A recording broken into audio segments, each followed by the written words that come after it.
Good morning, you beautiful people. I hope you guys are having a wonderful day today. Welcome to my Gears of War 4 Insane Difficulty Guide. This is Act 1 and the Prologue. Man, oh man, I have tons to say about this. However, let's get right into it. For this first encounter, you're going to want to take this cover here. I like taking this cover because these guys are super accurate, and the gun that they have, the Marxa, I think it's called, is super deadly to you here on Insane. So I like taking out these guys on the railing first, because if you push up any farther, look at that damage, man. If you push up any farther, they have a good chance of shooting you even when you're in cover. That's something this Prologue is a little bit weird with. You can get shot in cover a lot, and you can get shot while you blind fire here in the Prologue as well, but it's weird because it's only in the Prologue. But anyway, once those guys are dealt with, I focus my fire on those two guys down there, and your teammates do a good job of suppressing them as you deal with other enemies. Your teammates actually in the entire game do a fairly decent job at distracting all of the other enemies, which is really nice. So I'm not a big fan of the Nasher unless I'm going up against Wretches in like Gears of War 1 or 2, but other than that, I like to switch it out for the Marxa here. It is a very powerful new weapon here in Gears of War 4. It's actually very effective, and it's really good for headshots. And this section here is a little tricky. The game is trying to teach you the art of flanking, but this is one of those odd times where these guys can actually shoot you in that cover right there. The reason I'm not taking cover there is because those guys can still shoot you even when you're in cover. So what I like to do is like to throw a nade, and I kind of use this little hole in the tree, hole in the wall here, just to take care of those guys. And what this is actually doing is teaching you how Gears of War actually works on a fundamental level. Everything up until this point has been, well, the first encounter was a head-on-head gunfight, so that's how you got familiar with cover.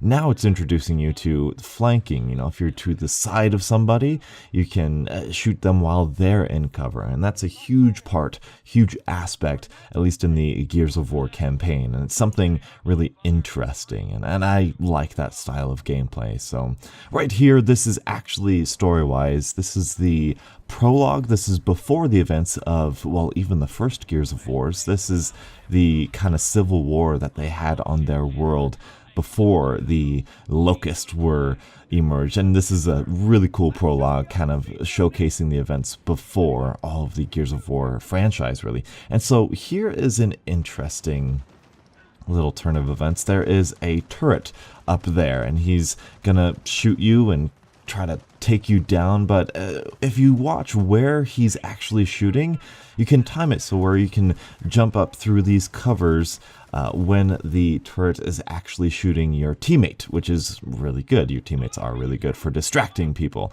and so it'll target you first, but once your teammate goes out of cover, it will start shooting him. So then you just go up here, you throw a nade in here, and if you're having too much trouble, you can also take him out by that very first piece of cover way far back with the Marxa assault rifle. It's actually really accurate and really good for taking out that guy if he's giving you too much trouble. But you just run up there, it's not too difficult, just time it correctly, make sure he's not shooting at you actively as you go from cover to cover, and you should be good right here.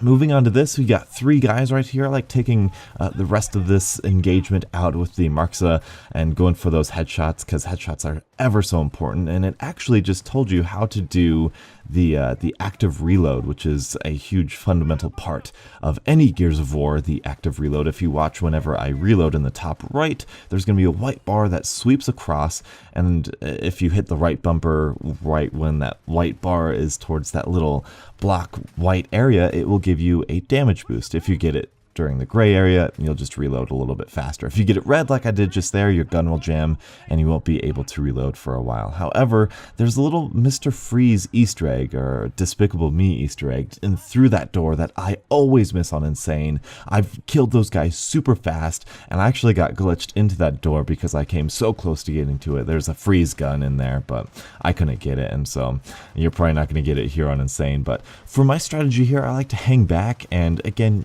shoot the turret when it's not shooting at me, and I'll use this kind of marksman rifle here. It's actually one of my favorite new additions to the Gears of War franchise. This marksman rifle is really fun, it's really accurate, it's really rewarding if you are accurate, but man, you got to be careful. And that's one thing that you're gonna learn throughout the entirety of the insane mode difficulty of Gears of War. Patience. You have to be patient. You have to wait for guys to get out of cover. You have to wait for people to shoot your teammates, especially with the turrets like this. But look at that. Oh, the headshot sounds are so good in this game. It's really rewarding, and this is just your basic standard kind of getting you used to the Gears of War formula. And it's really interesting because this is the Pendulum Wars. I said before, this is the little civil war that they had before the Locust emerged, but they're actually fighting for plans for the Hammer of Dawn, which we're actually going to see for the first and only time in this entire game in the next section of this prologue mission. And be careful, I like to go up to here, and then I'll use either the whatever your preferred weapon is, either the Retro Lancer or the Marks, whatever you want to use, and watch it because these guys are actually a little aggressive. These three people love to rush you, and they love to get on that turret. So what I like to do is I like to blind fire a grenade through there, and you can see that is quite effective. And then you'll hear that Gears of War guitar riff, ever so iconic and satisfying and relieving for me to hear. And that is done with the first part of this section. But now we're going to enter in the store, pick up some ammo, and we're going to get to defend this section. Now, there's a couple of ways. This is probably where you're going to have the most trouble here. I like to just go on the turret here.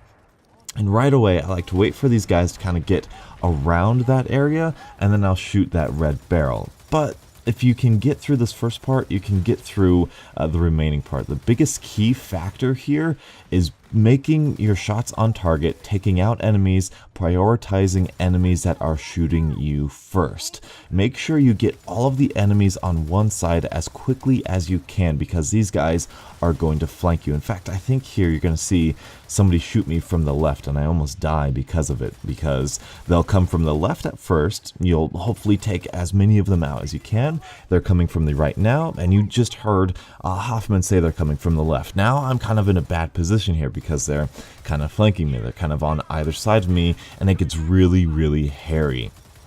One of the tips that I don't think it tells you, actually it might tell you about the, look at that, I just got fire coming from every which direction, so prioritize who's firing at you, making sure you're eliminating those targets. But one thing about all of the turrets and the mulcher here in Gears of War is that it's not ammo based, it's heat based. So when you overheat it, you can hit the right bumper in order to cool it down, which I've been doing throughout this entire section here to kind of shoot more, get more shots on target. And it takes a little bit of practice, lots of skill. You got to practice that, and you'll get through it. It's a little frustrating at first, but you'll make it. This section, surprisingly, you can actually die on, and you can see a teammate go through here. It's quite cinematic and really cool, actually, but take your time with the first two mortars, kind of let it hit you, and then start running, and you should be fine. If you run too quickly, for some reason, it kills you off with the mortars and stuff. Right here, this is Emergence Day. This is the first time that these characters have seen the Locust, which is actually really cool. And there's an emergence hole right here, just like good old Gears of War. And you can toss a nade in there and block it all up before we get any more Locust. And as you saw, this Retro Lancer is really a great melee weapon. It one-hit that wretch there, and the wretches here in this section are a little dumber than your average wretch, so it's not a good representation of the species, but you'll just take cover here and enjoy the Gears of War 1 and Gears of War 2, Gears of War 3, the original trilogy style music, because you do hear that original Locust theme. It's really nice. And right here we see a Corpser emerge from the ground, and oh, it's just so brilliant and amazing. I love Gears of War. I love the Locusts. They're so fun, so cool, and unique. They're monstrous. You can hear, I love the chatter in between these guys. What are these monsters? You know, you can hear them just in a panic of what they are. And there's some really cool dramatic irony here as well, because you know exactly what's going on, but they don't. So what you're supposed to be doing in this section right now is making your way over towards the Hammer of Dawn. And maybe on an easier difficulty, you'd be able to just sprint on over, forget these guys, and start using the hammer. Not on insane mode. Not on insane, because on insane, you need to pick off these guys. You need to make sure, I believe they're infinitely respawning until you get the hammer, but they'll do that thing where if you kill a lot of them, it'll be a little pause before the next wave hits. So what I like to do is run up here, get these nades, kind of nade as many as I can. I think these guys actually dodge out of the way of my grenades though. And oh yeah, they did. And just kind of pick them off one by one, make sure they're not focused on me, make sure there's not a whole lot of danger when I go to pick up that Hammer of Dawn. And man, that headshot noise is so satisfying. And during the first 2 acts, we don't get a really satisfying kind of gushing headshot sound, but once we get to the later part of the game, we will definitely do so. But right here, pick up the Hammer of Dawn, and you've basically done it. This is where the easy part comes. There's a little nuance here towards the end, but I think I have a good strategy of how to pick this up. So run back here. This is kind of out of the way. If you remember what I said before, your teammates do a fantastic job of distracting the enemies. So because you've taken care of most of the Locust, you've picked up the Hammer of Dawn, you're going to shoot this Corpser twice. After the second time you shoot it, he's going to retreat into the ground, and he's going to release some more Locusts and some more wretches. Now these wretches are kind of dumb. I don't know why they're not hopping over cover, but usually what happens is your teammates will fall back about where they are now, but the wretches will be just all over them, and for some reason they won't die very quickly, but I like taking care of the wretches anyway because I don't want them to get distracted and come after me. So, or actually I do want them to get distracted. I don't want them to kill my teammates and then come after me. So kind of defend your teammates from the wretches a little bit. At this point I was like, okay, maybe I'm safe. I'm not too worried about it. So I whip out the Hammer of Dawn, and you're going to shoot this Corpser another 2 times. And so that's the first part of this little section.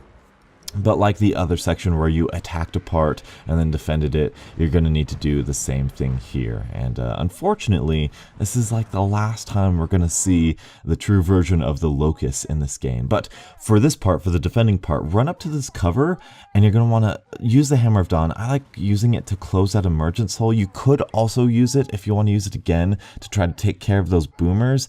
I try, but it's too risky for me. So what I'm going to do, actually, I guess I pull it off. So I'm going to kill one of these boomers, which, man, oh man, I love them so much. But you can see there's quite a bit of them. There's quite a bit of guys, and they are ultra aggressive. Ultra aggressive. They will go right in your face and just shoot you. So what you're going to want to do is run all the way back here like a coward, and you're going to want to use the Hammer of Dawn on anything you see up there. Take your time.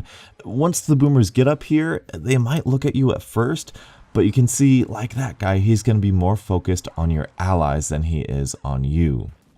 But do not let your guard down, because they will still shoot at you. If they don't see your teammates, if they don't have a clear line of sight, they will go after you. They will use that boom shot very, very effectively, and they will kill you in one shot very easily. This is kind of a jarring moment for a new player to Gears of War, because this is quite nuanced and quite difficult and unforgiving in a lot of parts here, this prologue, but it's really fun for the veteran players who know Gears of War and want to fight some Locust. And it's a nice little nostalgic area, but it doesn't feel forced in my opinion. It feels like she's telling a story, we're going through these things, and most of these things are things we've never experienced, so it's really cool to experience these things. And from back here, you can pretty safely take care of those Reavers. Again, watch out for their explosives, but you're not going to have that hard of a time way back there. So now we're into the kind of Gears of War 3 part of this. We were in this spot in Gears of War 3, and we were actually on that previous spot in Gears of War 1. But much later. So here we are with Colonel Hoffman. I believe it's Colonel Hoffman, and I just like to pick up a little bit of ammo here. I don't know why, but there's some collectibles around here. But anyway, you'll forego that and then go up this ladder right here.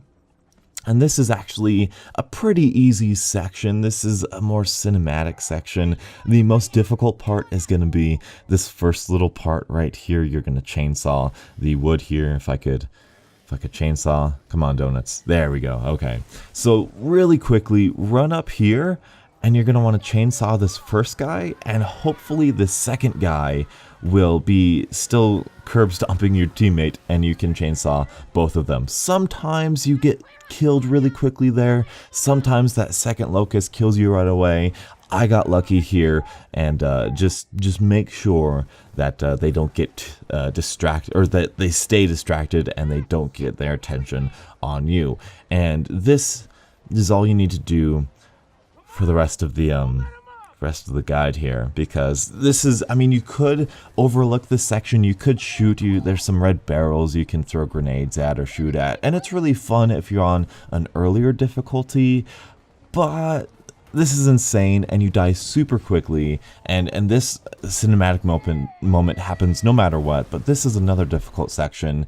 Really quickly, get off of that cover, because the game puts you on that cover just naturally, and you want to head back to this cover. Usually what happens, you're going to get two wretches that are aggressive that run after you, and that guy, that shotgun guy right here, he actually gets up from a hook, a grappling hook, from that little ledge there, and he goes after you. So if you go back to this area, he will get distracted by your teammates, and hopefully you can take him out rather quickly, or he retreats like he did right here. And this is your typical Gears of War kind of pop and shoot cover based system thing. However, like the prologue, you can't, well, this is the prologue and we're in the prologue, and if you blind fire, they actually can shoot you, which is really weird, and I'm glad it's not a real thing, because blind firing is kind of part of Gears of War. It's part of that cover-based system. So this is the last engagement we're going to get into here in the prologue, because once we cross this bridge, there's really nothing else we need to do. Take out this last guy and you should be home safe. Okay, once you see your teammates start crossing, that means it's safe. Go ahead, Donuts, don't be afraid. You're gonna roadie run all the way around here, and I guess there's one last thing you need to do that can be kind of fun or kind of dangerous, and I'm gonna say it's dangerous. And because this is a guide on the easiest way of getting through these levels, all you need to do is use that turret and get off of it. This will not progress unless you use that turret. Now, once you use the turret and you can hop off it, Hoffman is going to be calling you names, he's going to be cursing at you, he's going to be fighting for his life to try to get you on that turret. He's going to call you like numbnuts or something and get on that turret, but you don't need to at all. This moment will happen no matter what, so you can put down your controller, go grab a lemonade, and then just enjoy the scenery and enjoy how beautiful this game actually looks. And of course, I'm not sure if that Brumach or that little thing can kill you with the explosive damage, but I haven't been killed by it in the few times I've played the insane difficulty. So just sit back, enjoy the cinematics, enjoy the Locust Horde coming your way. There's a whole bunch of fun stuff like a boom shot, there's a mulcher, there's a turret, there's a bunch of ammo. But on the insane difficulty, I find it too difficult to fight back and have fun. So I just like to sit here and have an easy time seeing the destruction of these guys. And that is the end of the prologue. You have made it. So hopefully you guys have enjoyed. This is something that I actually don't have plans to do after this unless you guys want to. So what I'm going to do now, this is a little bit weird, I'm going to put up a poll on YouTube if you guys would like to see the entire campaign voiced over on insane mode as a guide, kind of post commentary like this. Let me know, vote for it, and I will give it to you. If it's something you're interested in, let me know and I will do this for you. Thank you guys so much for watching. Until the next absolutely beautiful Gears of War morning, I'll catch up with you guys later. And as always, stay beautiful.